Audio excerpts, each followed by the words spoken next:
चला तर आज आपण बनवूया सुक्की चवळीची भाजी एकदम सोप्या पद्धतीने आणि घरगुती पद्धतीने। आधी मी चवळी रात्रभर भिजत टाकली होती।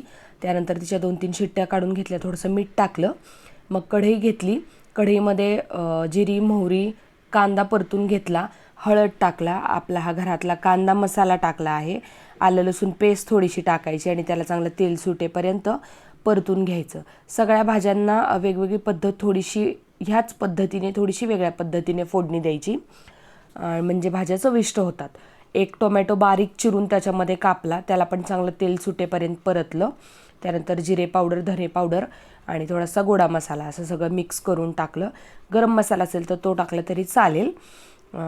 आणि मग त्यानंतर त्याला पण चांगलं तेल सुटेपर्यंत परतू द्यायचं आणि थोडा वेळ झालं की मग जे शिजलेले चवळी आहेत त्यात थोडंसं पाणी बाजूला काढून ते सगळे चवळी त्याच्यामध्ये टाकून द्यायचे, वरून थोडीशी कोथिंबीर टाकायची आणि ह्याला बारीक गॅसवरती जरा एक 5 मिनिटं परतू द्यायचं। परतून झालं की सुंदर अशी आपली चवळीची भाजी तयार होते। ही तुम्ही गरम गरम चपातीसोबत सुद्धा खाऊ शकता किंवा भाकरी केल्या ज्वारीच्या तर त्याच्यासोबत सुद्धा खूप छान लागते। चला, व्हिडिओ आवडला असेल तर लाईक फॉलो करा।